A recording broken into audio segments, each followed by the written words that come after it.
Hai, di video ini saya akan menceritakan alur film bertema horor psikologi yang rilis tahun 2024 berjudul Heretic.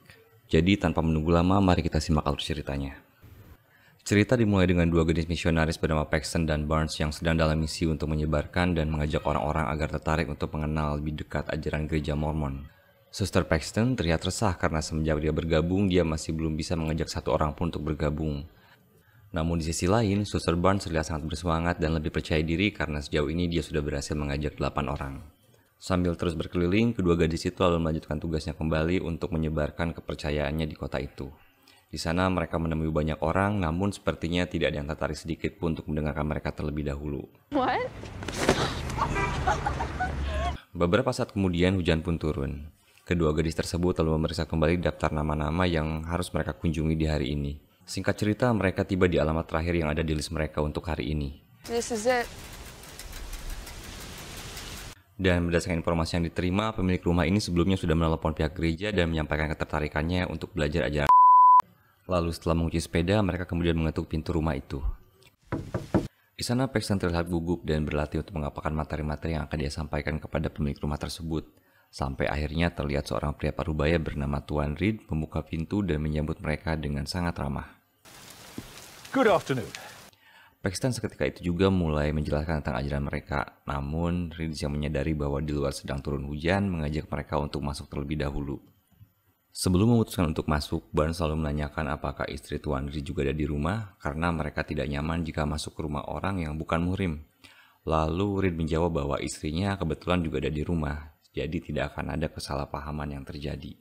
Mendengar hal itu, kedua gadis itu lalu masuk ke rumah. Reed kemudian menawarkan untuk menyimpan mantel mereka yang basah karena kehujanan tadi dan meminta kedua gadis itu untuk menunggu sebentar. Sementara dia memanggil istrinya untuk bergabung. Tidak lama kemudian, Reed kembali dengan 2 gelas minuman dan sebuah lilin. Dia lalu menjelaskan bahwa istrinya masih sibuk di dapur untuk membuat kue pie yang ternyata aromanya juga tercium sampai ke ruang tamu di mana Barnes dan Paxton berada. Dan sambil menunggu istrinya bergabung, Reed memulai obrolan ringan dengan menanyakan asal-usul kedua gadis tersebut. Mereka lalu memperkenalkan diri mereka satu persatu dan obrolan pun mengalir begitu saja. Mungkin karena Reed adalah tipe orang yang pandai berkomunikasi, kedua gadis itu pun merasa nyaman dan bahkan tidak lama kemudian Paxton memberitahukan bahwa suatu saat nanti dia ingin bereinkarnasi menjadi seekor kupu-kupu agar selalu bisa mengikuti orang-orang yang dia sayangi. Percakapan pun terus berlanjut sampai pria itu tiba-tiba meminta izin untuk mengajukan sebuah topik yang agak sensitif. Dan terdorong oleh rasa penasaran, akhirnya kedua gadis tersebut mempersilahkannya. Tuan Reed kemudian bertanya bagaimana pandangan mereka tentang seorang pria yang memiliki istri lebih dari satu, atau poligami. Dia lalu menambahkan bahwa pendiri ajaran Mormon, Joseph Smith sendirilah yang pertama kali memulai praktik untuk memiliki hubungan lebih dari satu pasangan. Dan dia juga menganjurkan para pengikutnya untuk memiliki lebih dari satu istri. Pria itu terus mengungkapkan pandangannya terhadap ajaran yang dibawa oleh kedua gadis tersebut dan menyimpulkan bahwa ajaran mereka itu dipenuhi dengan kejanggalan. Dan di tengah topik pembicaraan yang semakin memanas, Barnes kembali menanyakan kenapa istri Tuan Reed belum juga bergabung bersama mereka. Can we meet your wife? Lalu mendengar hal itu, Reed kemudian meminta izin untuk kembali memanggil istrinya dan meninggalkan mereka di ruang tamu. Lalu mata Barnes tertuju pada lilin yang dibawa Reed sebelumnya. Dan terlihat cukup kaget saat menyadari bahwa aroma blueberry yang mereka cium selama ini bukan berasal dari kue yang sedang dibuat istrinya di dapur, melainkan dari lilin tersebut. Dan sebelum Barnes sempat memberitahu Paxton, pria tua itu kembali dan meminta mereka untuk mengikutinya ke kamar di mana istrinya berada. Mengetahui ada yang tidak beres, Barnes mencoba mengulur waktu dengan berpura-pura menerima telepon dari atasannya. Melihat itu, tentu saja Tuan Reed memberikan Barnes kesempatan untuk menjawab teleponnya. I'll wait on the other side. Thank you. Saat pria itu sudah tidak ada, Barnes dengan semakin panik memberitahu Paxton bahwa ada yang tidak beres dengan pria ini dan menurutnya mereka harus segera meninggalkan rumah ini. Namun sesaat sebelum mereka membuka pintu, Barnes tiba-tiba teringat bahwa kunci gembok sepeda mereka dia simpan di saku mantelnya.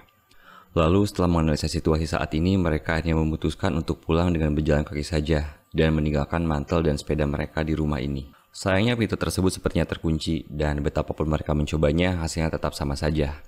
Sekarang harapan mereka cuma ada satu, yaitu menelepon pihak gereja untuk menjemput mereka kemari. Namun sepertinya sudah menjadi sebuah kebiasaan bagi semua sutradara film jika sinyal telepon akan selalu hilang setiap kali pemeran utama mereka dalam bahaya. Kemudian lampu tiba-tiba mati. Kedua gadis tersebut sekarang hanya punya satu pilihan, yaitu meminta bantuan kepada pemilik rumah tersebut.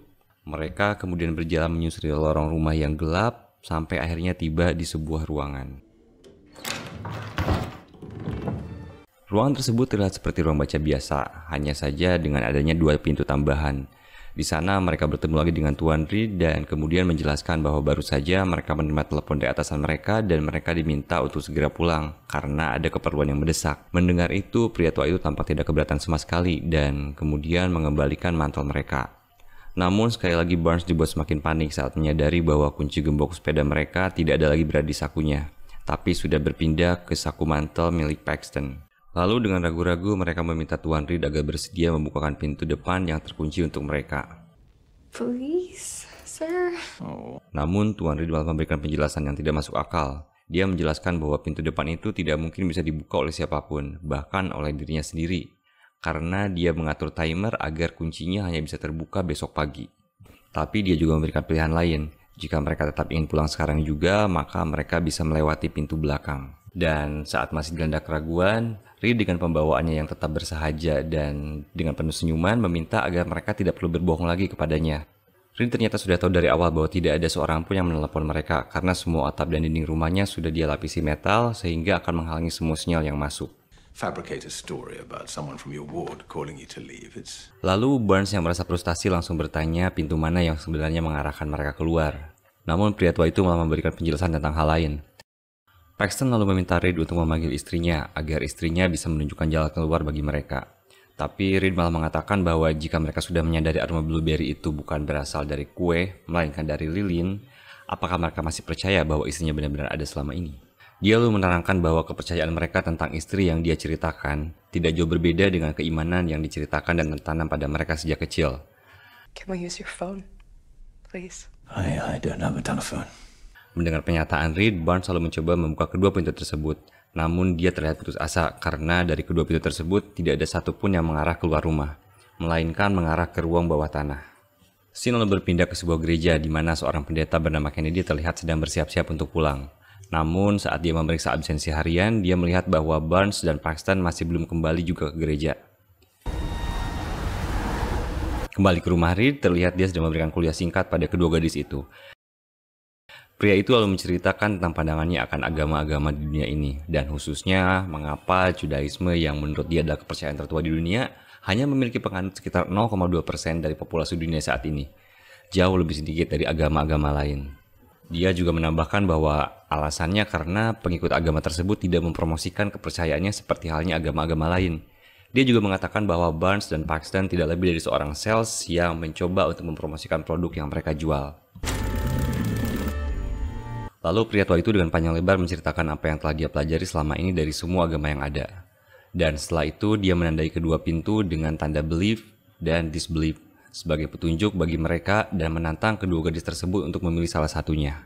Then I want you to choose which door to go through based on your faith. Paxton yang sepertinya sudah terbawa oleh ajaran pria tua itu lalu memilih pintu dengan tulisan disbelieve, namun dihentikan oleh Barnes. Dia lalu berkata bahwa semua pintu akan sama saja karena pria tua itu dari awal tidak berniat untuk membiarkan mereka keluar dari rumah ini. Barnes yang tidak setuju dengan pandangan pria tua itu lalu tetap memilih pintu dengan tulisan keimanan atau belief, dan kemudian dia mengajak Paxton untuk pergi bersamanya. Mereka lalu menuruni tangga dengan hati-hati, dan kemudian pria tua itu menutup pintu dan membiarkan mereka berdua dalam kegelapan. Kedua gadis itu lalu tiba di ruang bawah tanah. Di sana hanya ada sebuah meja dan kursi lipat. Barnes selalu mencoba mencari jalan keluar dengan meletakkan kursi di atas meja untuk pijakan yang lebih tinggi. Lalu saat mendengar suara langkah kaki yang sedang menuruni tangga, mereka lalu cepat-cepat mengembalikan kursi ke posisi semula. Sambil menunggu Tuan Reed muncul, Barnes lalu memberikan Paxton sebuah alat pembuka surat yang diambil dari ruang baca sebelumnya untuk berjaga-jaga jika pria tua itu mencoba menyakiti mereka. Mr. Reed? Namun orang tersebut ternyata bukan Tuan Reed, melainkan sosok wanita dengan kondisi yang sangat memprihatinkan. Dia berjalan tanpa alas kaki dengan jubah yang sudah tidak layak pakai. Wanita itu lalu meletakkan sebuah kue pie di meja. Setelah itu dia terlihat bersujud di lantai dengan cara yang aneh tanpa mengatakan apapun pada mereka.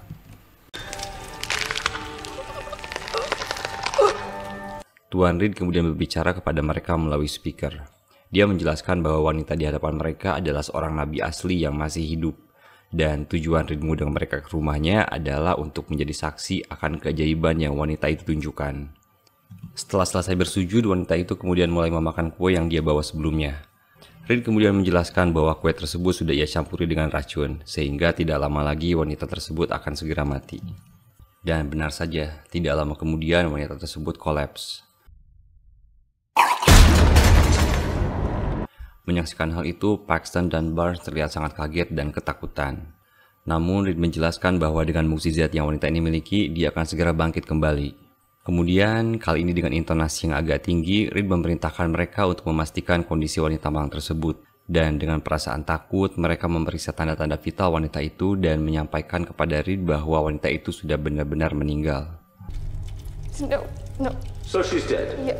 Dan dengan percaya diri, Reed meyakinkan bahwa wanita itu tidak lama lagi akan bangkit kembali dan menceritakan apa yang dia lihat di alam baka kepada mereka. Namun sebelum hal itu terjadi, tiba-tiba bel pintu berbunyi, dan Reed kemudian pergi untuk mengecek siapa yang datang. Mendengar langkah Reed yang meninggalkan ruangan, kedua gadis itu kemudian berlari ke arah pintu dan berteriak sekeras mungkin. Meskipun sepertinya suara mereka tidak terdengar keluar. Ternyata sosok yang berkunjung adalah Pastor Kennedy. Dia menanyakan apakah Reed pernah melihat Paxton dan Barnes karena menurut jadwal mereka seharusnya mengunjungi rumah Reed di hari ini. Reed kemudian menjawab bahwa dia tidak pernah bertemu dengan mereka sama sekali. Dan di saat yang bersamaan, Barnes yang mengintip lewat celah pintu melihat ada sebuah korek api yang tergeletak di atas karpet. Mereka kemudian memiliki ide untuk membakar karpet tersebut dengan harapan asapnya akan menarik perhatian Pastor Kennedy yang berada di luar. Setelah mendengar keterangan dari Reed, Kennedy kemudian meminta maaf karena sudah mengganggu waktunya dan kemudian pergi begitu saja. Kembali ke basement, akhirnya mereka berhasil mengambil beberapa korek api dan mencoba untuk menyalakannya. She hasn't moved at all. Her head is different. Namun saat Paxton menoleh ke belakang, dia menyadari bahwa jasad wanita tersebut sudah tidak ada. Wanita tersebut ternyata sudah bangkit dan berada tepat di belakang Paxton. Dan bukannya mengucapkan salam, dia malah memuntahkan sesuatu. Setelah itu, wanita itu mengatakan beberapa hal tentang apa yang dialami saat dia meninggal tadi. Dan kemudian diakhiri dengan kalimat, Reed kemudian mendatangi mereka dan menarik wanita tersebut ke belakang. Dia meyakinkan Paxton dan Barnes bahwa kata-kata yang wanita itu ucapkan adalah kalimat suci dan suatu saat akan terukir di sebuah kitab suci. Pria tua itu pun meyakinkan mereka bahwa mereka juga sebenarnya bisa merasakan apa yang disaksikan wanita tersebut. Dan hanya dengan setelah mencobanya, mereka akan ikut percaya bahwa kehidupan setelah kematian itu tidaklah ada. Akan tetapi Barnes tidak setuju akan pernyataan Reed tersebut. Barnes menganggap bahwa yang wanita itu alami hanyalah halusinasi akibat mati suri. That was a near-death experience. Dia juga menambahkan bahwa dia pernah mengalami atau melihat hal serupa saat dia keracunan makanan waktu kecil. Dan dokter memvonis dia dengan mati suri. Barnes selalu memberi isyarat kepada Paxton untuk segera menyerang pria itu. Namun sebelum Paxton merespon, Reed sudah terlebih dahulu menyayat leher Barnes dengan sebuah pisau. Melihat pemandangan tersebut, Paxton kemudian berteriak secara histeris dan berlari menuju pintu yang mengarah ke rumah. Menyadari usahanya tersebut sia-sia saja, dia kemudian memutuskan untuk menghadapi pria itu dengan cara adu argumen. No, that's not it. Di sana terlihat Reed dengan percaya diri menenangkan Paxton untuk tidak khawatir karena sebentar lagi Barnes akan bangkit kembali sama seperti wanita sebelumnya. Beberapa menit berlalu namun tetap tidak ada tanda-tanda akan kebangkitan Barnes. Reed kemudian menyayat lengan Barnes dan menemukan sebuah objek metal di sana. Dia mengklaim bahwa itu adalah sebuah microchip. Dan Barnes bukanlah manusia asli, melainkan sebuah simulasi. Reed juga menambahkan bahwa saat ini mereka semua tinggal dalam sebuah simulasi sama seperti dalam film The Matrix, sehingga kita tidak akan mengetahui mana kejadian nyata dan mana yang simulasi. Imajinasi Reed semakin liar dan memaksa agar Paxton segera menyadari bahwa dia sedang hidup dalam dunia simulasi. Dan cara satu-satunya adalah dengan mengakhiri hidupnya saat ini agar dia bisa terbangun ke dunia nyata. You're very welcome to challenge my premise. I love that. Namun kali ini Paxton berani untuk mengemukakan pendapatnya sendiri. Dia berpendapat bahwa benda metal tadi hanyalah sebuah pin implan dan menganggap bahwa kebangkitan wanita sebelumnya hanyalah sebuah trik. Dia memiliki teori bahwa saat dirinya dan Barnes naik ke atas untuk mengintip siapa yang menekan bel, ada wanita lain yang berpenampilan sama muncul dari pintu rahasia. Kemudian dia bertukar tempat dengan wanita yang sudah keracunan dan menyampaikan pesan-pesan sebelumnya yang juga pesan itu sudah dipersiapkan oleh Reed. Akan tetapi wanita pengganti itu berimprovisasi di luar naskah dan mengatakan bahwa it's not real. Reed kemudian berpendapat jika Suster Barnes sudah menyadari kebohongannya dan memutuskan untuk menghabisi Barnes lebih dulu. Dan mengarang tentang dunia simulasi untuk mengalihkan pikirannya agar terus percaya pada ajaran Reed. Should we have a look? Reed kemudian mengikuti teori yang diajukan oleh Paxton. Dia mengetuk semua dinding untuk mencari pintu rahasia yang ada dalam teori Paxton dan membuktikan bahwa semua teori Paxton adalah salah. Namun Paxton tetap fokus pada pendiriannya dan mengamati setiap sudut ruangan sampai akhirnya dia menemukan sebuah pintu rahasia di bawah meja. Reed kemudian memperingatkan Paxton agar dia tidak memasuki pintu itu jika dia belum siap untuk mengetahui satu-satunya ajaran agama yang benar. To discover the one true religion. Namun setelah semua yang terjadi, Paxton tidak mau lagi percaya pada Reed dan memutuskan untuk tetap membuka pintu tersebut. Dan setibanya di bawah, dia menemukan jasad seorang perempuan yang berarti semua teorinya tentang Reed adalah benar. Reed kemudian menutup pintunya dan Paxton terus berjalan dengan bantuan penerangan dari handphonenya. Dia berjalan menelusuri terowongan dan melihat ada banyak pintu yang dipenuhi dengan simbol-simbol aneh. Sampai akhirnya dia tiba di depan pintu yang disegel oleh gembok sepeda miliknya. Paxton lalu mengeluarkan kunci gembok itu dari sakunya dan membuka pintu tersebut. Di balik pintu itu, dia menemukan banyak wanita terkurung di dalam sel yang berukuran kecil. Kondisi mereka terlihat lemah dan sangat memprihatinkan. Mungkin karena mereka sudah cukup lama terkurung di sana dan ditambah semburan air terus-menerus yang membuat mereka selalu terjaga dan kedinginan. Dan tidak lama kemudian, Reed juga memasuki ruangan itu. Sorry about the cold. Dia kemudian mengajukan sebuah pertanyaan kepada Paxton. Ternyata dia ingin menguji pemahaman Paxton. Apakah setelah semua yang dia alami, Paxton sudah menyadari apa itu agama sejati yang dimaksud oleh Reed selama ini. Paxton kemudian menjelaskan saat pertama kali Reed meninggalkan mereka di ruang tamu, dia sebenarnya pergi keluar untuk menyembunyikan sepeda mereka dengan tujuan mengelabui orang yang akan mencari mereka nanti. Paxton juga berpendapat bahwa Reed memang sengaja meletakkan kunci sepeda mereka di saku mantel milik Paxton karena dia sudah merencanakan semua yang akan terjadi dari awal. Dan yang paling menakutkan adalah Paxton akhirnya menyadari bahwa keberadaannya sekarang di ruangan ini juga bukan atas kemauannya sendiri, melainkan Reed lah yang sejak awal memanipulasi Paxton agar berada di sini dan membiarkan Paxton untuk menyadari hal ini sendiri. Akhirnya dia menyadari bahwa satu-satunya kebenaran adalah kendali. Pria itu terlihat puas dan mengakui bahwa jawaban Paxton adalah benar. Reed mengklaim bahwa semua wanita yang terkurung di sini tidak lain karena kehendak mereka sendiri. Mereka berada di sini karena kepercayaan dan ketidakpercayaan mereka sendiri yang membuat mereka berakhir di tempat ini. Dia kemudian memotong salah satu jari wanita malang tersebut sebagai hukuman karena tadi telah salah membaca teks yang dia siapkan sebelumnya. Melihat hal itu, Paxton lalu menangis dan membelakangi Reed. Pria tua itu kemudian mendekati Paxton dan mulai mengoceh lagi tentang agama, namun Paxton mengambil kesempatan ini untuk menusuknya dengan alat pembuka surat yang diberikan Barnes sebelumnya. Dia kemudian berlari menyusuri lorong dan menuju tangga yang membawanya kembali ke ruang baca. Namun setibanya di sana, dia menyadari bahwa semua pintu rumah ini pasti sudah terkunci dan melewati jendela bukanlah pilihan. Dia kemudian mengambil kesimpulan bahwa satu-satunya jalan keluar adalah dengan kembali ke basement. Namun setibanya di basement, Reed yang sudah memprediksi jalan pikiran Paxton menunggunya di sana dan menusuknya. Reed yang sudah terluka parah kemudian mendekati Paxton dan memintanya untuk mendoakannya juga. Meskipun awalnya tidak mau, Paxton akhirnya tetap berdoa untuk mereka berdua karena dia tahu akan keindahan berbuat baik dan mendoakan orang lain. Saat Paxton mulai berdoa, pria itu mulai merangkak dan bersandar di dada Paxton. Dan saat dia hendak berbuat hal yang tidak baik, kepalanya tiba-tiba dihantam oleh sebuah bal kayu. Ternyata sosok yang menghantam kepala Reed adalah Suster Barnes yang masih hidup. Sayangnya setelah itu Barnes kembali tergeletak dan menghembuskan napas terakhir di pangkuan Suster Paxton.